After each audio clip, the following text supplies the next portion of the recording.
After a strange storm, a modern U.S. military nuclear aircraft carrier travels back in time to World War II to witness the attack on the Pearl Harbor naval base. Only they can decide whether to intervene and stop the attack by the Imperial Japanese Navy, changing the course of history forever. The film begins in 1980, at the Pearl Harbor Naval Base in the United States. There we meet Warren Lasky, a systems analyst who works for a major arms manufacturer, Tideman Industries. However, Lasky has received an offer from the U.S. Department of Defense to serve his country by working on the nuclear aircraft carrier Nimitz, one of the largest and most modern warships in the world. That day, his boss and the owner of the company, Mr. Tideman, goes to the base to say goodbye to Lasky, but he never gets out of his car and his real identity remains a mystery. After this, Lasky boards a helicopter and flies to the Nimitz, which was conducting naval exercises in the Pacific Ocean. At the same time, in the Nimitz's control room, the ship's captain, Yelland, supervises the training flights that the carrier's fighter jets are conducting. Shortly thereafter, Lasky arrives on the ship and introduces himself to Captain Yelland and the other crew members. Yelland welcomes him and, after inviting him to dinner to get to know him better, orders one of the officers to take Lasky to his new cabin. Meanwhile, Yelland continues with his activities and watches the landing of two F-14 fighters and an A-7 Corsair bomber. Everything seems to be going well on the aircraft carrier until suddenly the sky is covered by a dense thunderstorm. That morning, the aircraft carrier's weather service reported that the day would be clear and perfect for flying, but seeing the huge storm ahead, the captain orders all planes to return to the ship immediately. Only one plane remains in the air, piloted by a rookie, and it is having trouble landing because part of its landing gear is damaged. Upon learning this, the captain orders the entire crew to set up the emergency landing system. The net goes up and the runway is cleared, in anticipation of a potentially dangerous landing, but just then a mysterious vortex appears in front of the Nimitz. The aircraft carrier was sailing through a huge electromagnetic storm, and the entire crew is stunned by a loud high-frequency sound that appears as the ship passes through the vortex. The storm damages some of the ship's electrical components, but this only lasts for a moment, as everything quickly returns to normal. The crew regains their composure and Captain Yelland declares a state of emergency. The doors are closed, and the soldiers on the ship quickly go to their positions. Suddenly, the A-7 piloted by the rookie pilot appears in the air, and the crew watches as it makes a successful emergency landing, sustaining only minor damage. At the same time, the crew tries to communicate with the Pearl Harbor Naval Base, but the communication systems are damaged. The radars are also malfunctioning, and a very concerned Captain Yelland sends some helicopters and reconnaissance planes to Pearl Harbor to assess the situation. Minutes later, Yelland gathers the Nimitz's senior officers and tells them that the strange electromagnetic phenomenon they experienced may be the result of a nuclear attack. The captain reveals that they have been unable to establish communication with anyone outside the ship and orders them to be ready for a possible war scenario. However, the reconnaissance planes finally arrive at Pearl Harbor and report that there are no signs of a nuclear attack and that everything appears normal. At that moment, the aircraft carrier receives a faint radio signal, and the commanders hear what sounds like a classic broadcast from the 1940s, leaving them even more confused. Shortly thereafter, the Nimitz's radars detect a small boat a few miles away, and the captain sends two F-14 fighter jets to investigate. The scene then shifts to the boat, which appears to be the personal yacht of U.S. Senator Samuel Chapman. The man is listening to the radio and talking about politics with his friend Arthur. Also on the yacht are his secretary, Laurel, and his little dog Charlie. Suddenly, Charlie runs outside and starts barking at the sky, and seconds later the two F-14 fighter jets fly over them at high speed. On the yacht, Chapman is surprised by how modern the planes look and how fast they are flying, while the pilots report to the captain that the small boat is nothing more than a well-preserved old yacht flying the U.S. flag. Yelland orders them to continue instigating and sends a tanker plane to refuel them. Meanwhile, on the Nimitz, the crew listens to a radio broadcast of a 1941 boxing match. Shortly after, Captain Yelland goes outside with Lasky and Officer Thurman to theorize about what is happening. Lasky says that everything seems very strange and comments that perhaps they are being subjected to a secret naval exercise by the U.S. government to test the aircraft carrier's crew.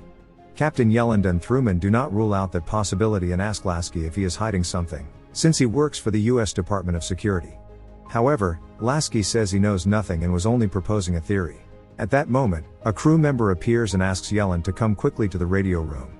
There, they listen to a strange news broadcast about the imminent German attack on the Soviet Union, just as happened in World War II. To add to the confusion, Yelland receives photos taken by reconnaissance planes over Pearl Harbor and sees that the naval base is very outdated.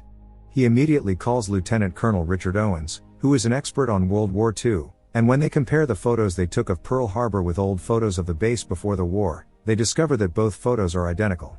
In addition, the photos taken by the reconnaissance plane sent just a few hours ago also show an old fleet of warships at the naval base, which, to their surprise, is the same fleet of warships that was sunk by the Imperial Japanese Navy during World War II.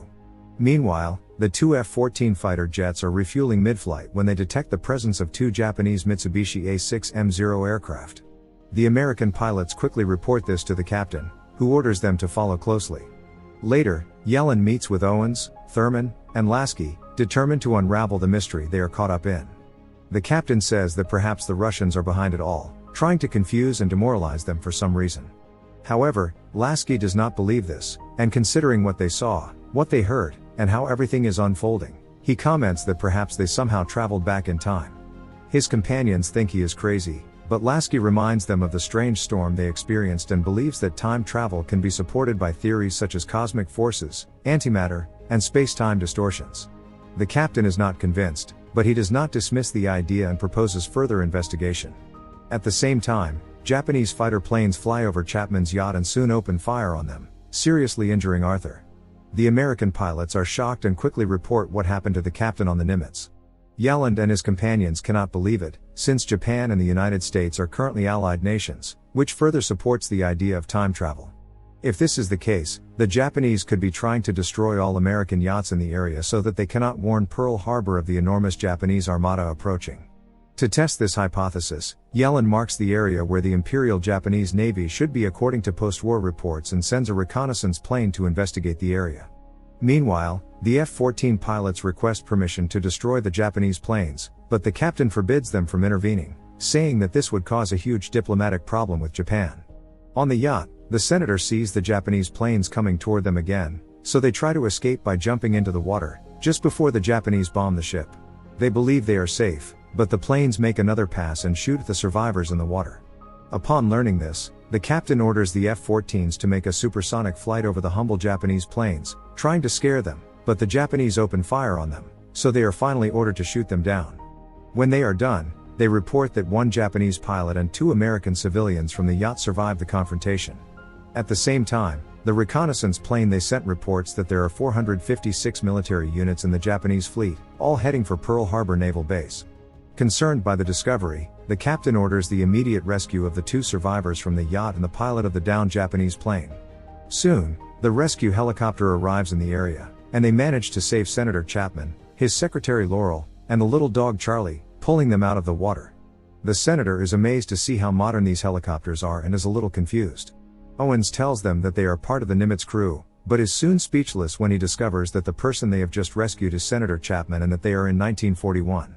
Meanwhile, a second helicopter goes in search of the Japanese pilot, and after rescuing him, they all return to the aircraft carrier. Upon arriving at the Nimitz, Captain Yelland checks the Japanese pilot's personal belongings and orders his notebook to be translated. Meanwhile, the reconnaissance plane continues its surveillance duties, observing the huge Japanese Imperial fleet heading for Pearl Harbor. Later, Yelland meets with the Nimitz's senior officers to draw up a plan of action. On the one hand, Thurman proposes a preemptive strike against the Japanese fleet to save Pearl Harbor, but Lasky is unsure, saying that this kind of interference in human history could have unexpected consequences. Owens is inclined to attack their enemies, pointing out that the Nimitz's weaponry could wipe out the entire Japanese Navy in an instant. In the end, Captain Yelland makes a decision and determines that the Nimitz, in accordance with regulations and loyalty to their country, will face all enemies regardless of time or place and participate in the battle. Lasky senses that something is wrong and decides to visit Lieutenant Owens' cabin to review his reports. After seeing the document, Lasky goes to talk to Owens, and reading the report, he discovers that they were teleported back in time to December 6, 1941, one day before the Japanese surprise attack on Pearl Harbor.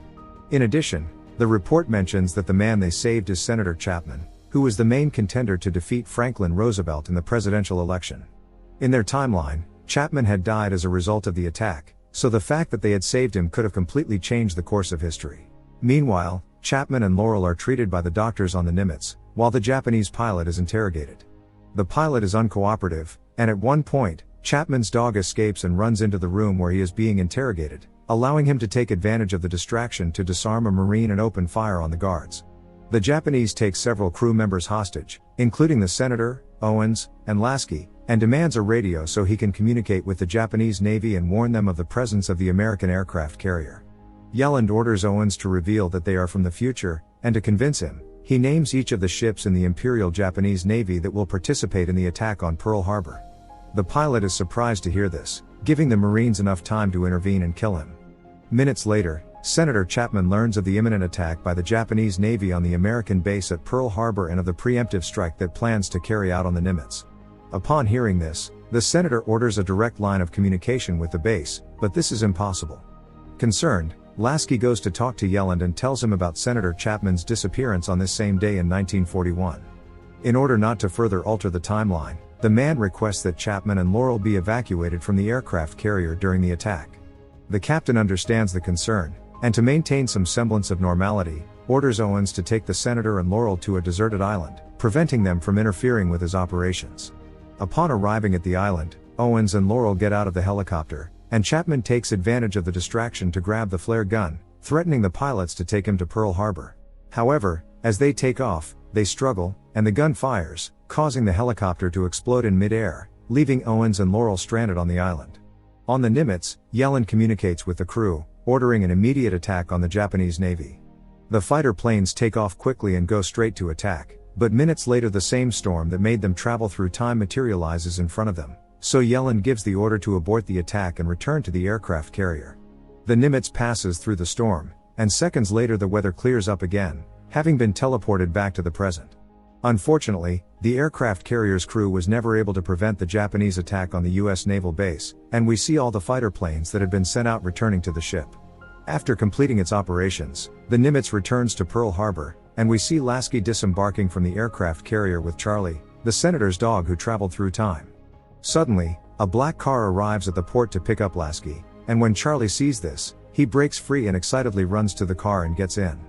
Curious, Lasky approaches the car and looks inside, finding Lieutenant Owens and Secretary Laurel, now very old. They were the two who had been stranded on the island in the past, and upon seeing him, Owens tells Lasky to get in, that he has a lot to talk about.